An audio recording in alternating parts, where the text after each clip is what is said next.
बहुत समय पहले की बात है। कुरुक्षेत्र के एक युद्ध को सैकड़ों वर्ष बीत चुके थे। पांडव और कौरव अब केवल कथाओं में जीवित रहे थे, लेकिन महाभारत की कहानी में एक ऐसा अध्याय था जो कभी लिखा ही नहीं गया। एक रहस्य जैसे वेद व्यास ने केवल संकेतों में छुपा दिया था। इस रहस्य की झलक सबसे पहले नालिनी नाम की एक शोध छात्रा को मिली। नालिनी बनारस हिंदू विश्वविद्यालय में इतिहास की छात्रा थी। उसे महाभारत पर शोध करना था, लेकिन साधारण विषय से उसे संतोष नहीं था। उसे कुछ ऐसा चाहिए था जो आज तक किसी ने नहीं खोजा। एक रात जब वह लाइब्रेरी में अकेली बैठी पांडुलिपियां पढ़ रही थी, उसकी नज़र एक पुराने हस्तलिखित पन्ने पर पड़ी। उस पन्ने पर लिखा था, जो महाभारत में नहीं लिखा गया वही सबसे बड़ा सत्य है। नालिनी के भीतर जिज्ञासा की आग लग चुकी थी। उसने उसी पल तय किया कि इस तरह रहस्य को खोज निकालेगी, चाहे उसे कितनी भी हद तक जाना पड़े। नालिनी ने अपने गुरु प्रोफेसर त्रिपाठी से बात की। प्रोफेसर त्रिपाठी खुद भी महाभारत के बड़े विद्वान माने जाते थे। गुरुजी, क्या भारत में कोई ऐसा हिस्सा भी है जो जानबूझकर छुपाया गया हो? नालिनी ने पूछा।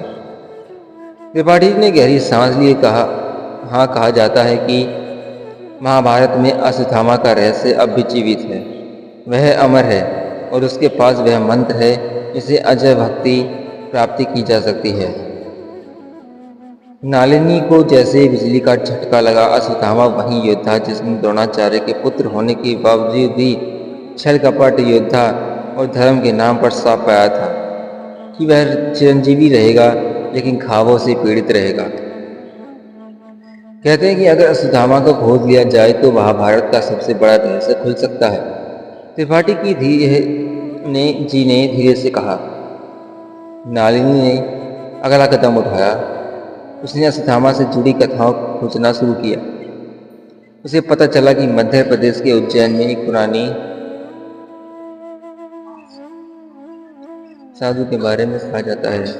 वह हर साल महाकाल के मंदिर में रात्रि के अंतिम पहर पूजा करने आता है, और वह साधु कोई और नहीं बल्कि अमर अश्वत्थामा है। नालिनी ने झटपट उज्जैन की ट्रेन पकड़ी। सावन का महीना था, बारिश से धरती भीग चुकी थी। उज्जैन पहुंचते ही उसने महाकाल मंदिर के पुजारी से बात की। पहले तो पुजारी हंस पड़े, बिटिया, ये सब तो कहानियां हैं। लेकिन नालिनी के जिद करने पर पुजारी ने धीरे से कहा, अगर तुम सच्चाई जानना चाहती हो तो आज रात यहीं रुकना। रात के 3 बजे महाकाल के गर्भगृह में नालिनी एक कोने से छुपी खड़ी थी। तभी उसने देखा, एक बूढ़ा आदमी, सिर पर बड़ी जटाएं, पूरे शरीर पर गहरे घाव के निशान, माथे पर भस्म। वह धीरे धीरे शिवलिंग के पास पहुंचा। उसकी चाल में ना कोई जाने कौन सी शक्ति थी। नालिनी ने महसूस किया जैसे पूरा मंदिर उसके आने से कांप उठा हो। नालिनी का दिल और जोर जोर से धड़क रहा था। वह सामने आई। आप अश्वत्थामा है ना? बूढ़े साधु ने उसकी तरफ देखा। आंखों में ऐसी ज्वाला थी कि नालिनी को पीछे हटना पड़ा। तुमने मुझे क्यों ढूंढा कन्या? उसकी आवाज पर पत्थर जैसी कठोर थी। मैं सच जानना चाहती हूँ, महाभारत का रहस्य, नालिनी ने कहा। अश्वत्थामा में हंस पड़ा। सच तुम नहीं जानती, सच का बोझ क्या होता है। मैंने हजारों साल पहले बोझ उठाया है। नालिनी ने हाथ जोड़ दिए। मुझे बताइए, मैं इसका हकदार हूँ। अश्वत्थामा ने उसे मंदिर के पीछे एक पुराना कक्ष दिखाया। वहाँ एक शिक्षा पर उसे अपनी हथेली रखी। शिला अपने आप खुल गई। उसके भीतर तांबे के पन्नों से बना एक ग्रंथ था, अनगई भारत। ये वही जो लिखा नहीं गया है, अश्वत्थामा ने कहा। महाभारत का सबसे बड़ा रहस्य कि युद्ध को टाला जा सकता था। अश्वत्थामा ने कहा, श्री कृष्ण ने शांति का उपदेश लेकर दुर्योधन के बराबर में जो प्रस्ताव रखा था, अगर वह स्वीकार कर लिया जाता तो युद्ध ना होता।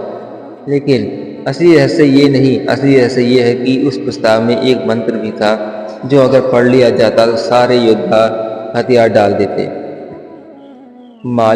नालिनी ने पन्नों को छुआ। उनमें वही मंत्र लिखा था। तो फिर आप इसे आज तक क्यों छुपाए बैठे हो? नलिनी ने पूछा। क्योंकि अगर ये मंत्र गलत हाथों में चला गया तो पूरी मानवता का विनाश हो जाएगा। ये शक्ति किसी के भी अहंकार को बढ़ा सकती है। अश्वत्थामा की आंखों में आंसू आ गए। नलिनी समझ गई यह रहस्य शक्ति से ज्यादा एक जिम्मेदारी थी। उसने ग्रंथ की ओर हाथ बढ़ाया, लेकिन अश्वत्थामा ने रोक दिया। अगर तुमने इसे अपने साथ ले जाने की सोची तो तुम भी शापित हो जाओगी। यह यहीं रहेगा और मैं तब तक जीवित रहूंगा जब तक कोई इसे चुराने की कोशिश करेगा। सुबह की पहली किरण के साथ नलिनी ने महाकाल से प्रणाम किया। अश्वत्थामा फिर से अदृश्य हो गया था, जैसे उसका प्रिय कोई अस्तित्व ही ना हो। नलिनी के हाथों खाली थे, लेकिन उसके मन में सैकड़ों सवाल के जवाब थे। वह वापस बनारस लौटी, लेकिन उसने यह रहस्य किसी को नहीं बताया। उसने अपने शोध में वही लिखा जो सबको पता था, लेकिन कहीं गहरे उसके हृदय में वह ग्रंथ अब भी जीवित था। कभी कभी रात को उसे अश्वत्थामा का स्वर सुनाई देता है। बहुत बढ़िया, चलिए मैं भारत का रहस्य ही आगे बढ़ाता हूँ।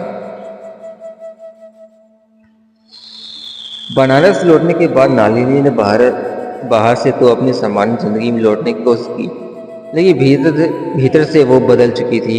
उसका मन हर वक्त महाकाल मंदिर के उस गुप्त कक्ष और अश्वत्थामा के शब्दों में उलझा रहता। एक रात उसे अपने कमरे में अजीब सी आवाजें सुनाई दी। जब उसने आंखें खोली तो देखा कि उसके मेज पर वही ग्रंथ अनकही महाभारत रखा गया।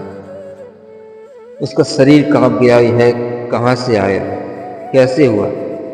उसने जल्दी से उसे छूकर देखा। पन्ने वही थे, कोई तांबे की गंध, वही मंत्र उकरे हुए।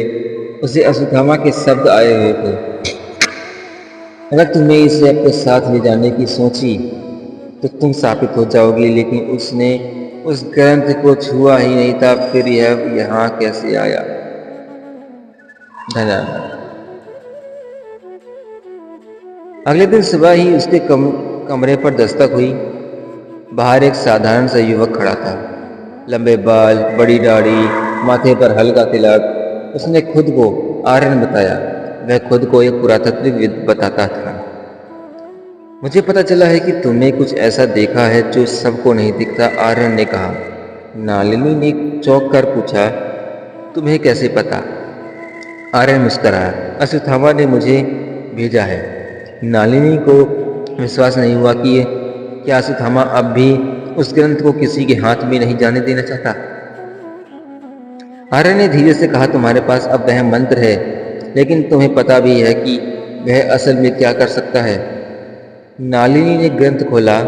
मंत्र को पढ़ते ही कमर में हल्की गर्मी फैल गई, जैसे कोई अदृश्य ऊर्जा बह रही।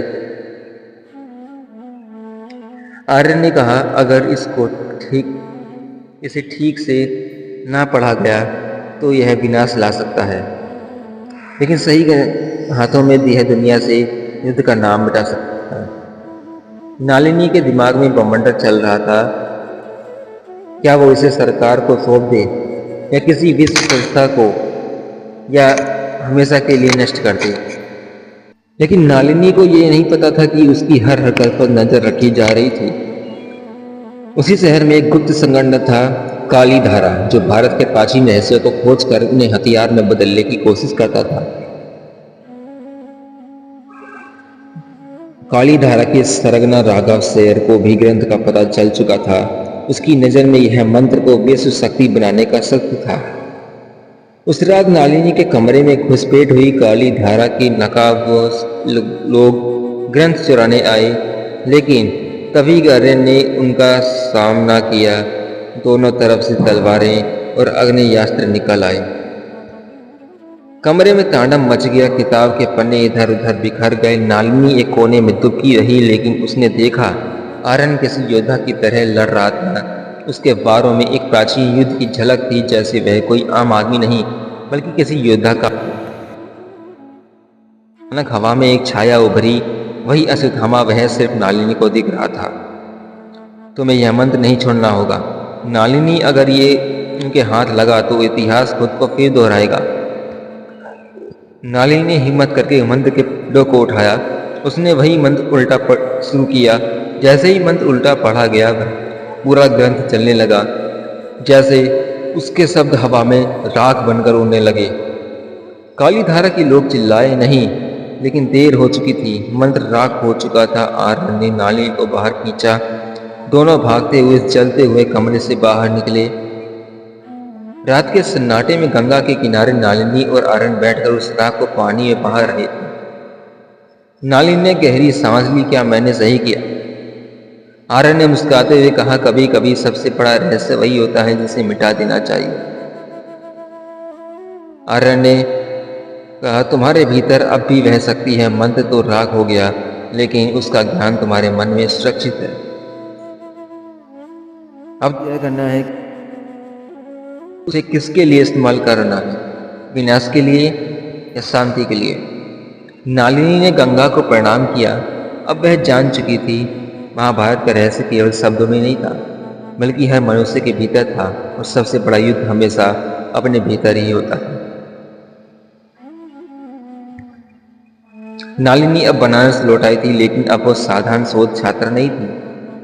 उसके मन में मंत्र को राख हो चुका था, पर उसके अर्थ, उसके सूत्र सब उसने याद कर लिए थे। आर्यन अब उसका साथी बन चुका था। वो दोनों अब किसी किताब या पांडुलिपि के पीछे नहीं थे, बल्कि एक नई दिशा की खोज में थे। एक रात गंगा किनारे दोनों बैठे थे। चांदनी बिखरी हुई थी। गंगा की लहरों में शीतल हवा खेल रही थी। नालिनी बोली, ज्ञान किसी काम का है। क्या हम दुनिया को बदल सकते हैं? आर्यन ने कहा, यह शक्ति युद्ध रोकने के लिए थी। अब इसे जागरूकता बढ़ाने के लिए इस्तेमाल करना होगा। जो मंत्र हथियार बन सकता है, वही मंत्र अब चेतना बनेगा। उसी रात नालिनी को सैम ने सपने में फिर भी छाया देखी, अश्वत्थामा। लेकिन इस बार वो घायल हो चुका और थका हुआ नहीं लग रहा था। उसकी आंखों में शांति थी। नालिनी अश्वत्थामा ने कहा, तुमने मेरी परीक्षा पूरी कर दी। हजारों साल से जिस बोझ को मैं ढो रहा था, अब वह तुम्हारे भीतर नया रूप ले चुका है। अब मैं मुक्त हूँ। नालिनी ने देखा अश्वत्थामा की दहे एक घाव मिटने का लगे थे। उसकी जटाएं खुल चुकी थी और वो प्रकाश बनकर गंगा में समा गया। नलिनी की आंखों से आंसू बह निकले। उसे महसूस हुआ कि उसने केवल एक रहस्य नहीं, बल्कि एक आत्मा को मुक्ति दी है। लेकिन दूसरी तरफ राधा शेखर अब भी हार मानने वाला नहीं था। काली धारा संगठन ने अपने नए गुप्त अड्डे में मंत्र की राख में से कुछ अंश बचा लिए थे। वो अब उसे विज्ञान के सहारे दोबारा जीवित करने का प्रयास कर रहा था। उसका मानना था कि अगर मंत्र स्मृति में है तो डीएनए की तरह उसे दोबारा लिखा जा सकता है। नालिनी और आर्यन को पता चल गया कि खतरा अब भी टला नहीं है। अब उन्हें सिर्फ शोधकता नहीं रहना था, अब उन्हें एक योद्धा बनना था। नालिनी ने अपने विश्वविद्यालय में शांति मंत्र नामक एक आंदोलन शुरू किया। उसे युवाओं का जोड़ा, उसे अश्वत्थामा की कथा सुनाई, महाभारत के उसी अध्याय का सार बताया जो कभी लिखा ही नहीं गया था। महाभारत का मतलब सिर्फ गीता पढ़ना, युद्ध की कहानियां सुनना यही इसका असली अर्थ है हर इंसान के भीतर के युद्ध को जीतना। धीरे धीरे यह आंदोलन पूरे देश में फैलने लगा। स्कूल, कॉलेज, साधु, सन्यासी, सैनिक सब लोग इस आंदोलन से जुड़ने लगे। सबने प्रतिज्ञा ली, हम ज्ञान को हथियार नहीं बनाएंगे, ज्ञान को समाधान बनाएंगे। काली धारा के सरगना राधा शेखर को भी ग्रंथ का पता चल चुका था। उसकी नज़र में यह मंत्र भारत को विश्व शक्ति बनाने का शस्त्र था। उस रात नालिनी के कमरे में घुसपैठ हुई काली धारा की नकाबपोश लोग ग्रंथ चुराने आए। लेकिन तभी आर्यन ने उनका सामना किया। दोनों तरफ से तलवारें और आग्नेयास्त्र निकल आए। कमरे में तांडव मच गया। किताबों के पन्ने इधर उधर बिखर गए। एक रात काली धारा ने नालिनी और आर्यन को अगवा कर लिया। उन्हें राधा शेखर के सामने लाया गया। तुम्हें क्या लगा राख से कुछ नहीं होगा? अब हम विज्ञान से उस मंत्र को फिर से बना लेंगे और इस देश को विश्व का शासक बना देंगे। आर्यन ने उसकी आंखों में देखा, राघव, महाभारत की यही भूल थी, शक्ति को हथियार समझना। तुम वही गलती फिर करोगे। तुम्हें क्या लगता है मैं भी हार जाऊंगा? मुझे कोई किस नहीं रोक सकता। लेकिन तभी नालिनी ने आंखें बंद की। उसने मंत्र के शेष अंशों को अपने मन में दोहराया और जैसे ही वह उच्चारित हुआ, लैब में रखे सारे उपकरण बंद पड़ने लगे। कंप्यूटर स्क्रीन काली हो गई, मशीनें जलने लगी। नालिनी ने शांति से कहा, शक्ति को बांधने वाला ही सबसे बड़ा योद्धा होता है।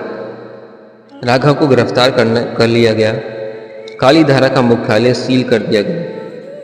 नालिनी और आर्यन ने वो सारी राख गंगा में विसर्जित कर दी। जब वो लौटे तो देखा उनके आंदोलन में अब हजारों लोग शामिल थे। हर शहर में, हर गांव में बच्चे महाभारत की शांति मंत्र को गीत की तरह गाने लगे थे। नालिनी ने अब सोच छोड़कर एक नई राह चुन ली। वो अब महाभारत की वही अनकही शिक्षा स्कूलों में पढ़ाने लगी। आर्यन उसके साथ हर गांव शहर शहर गया।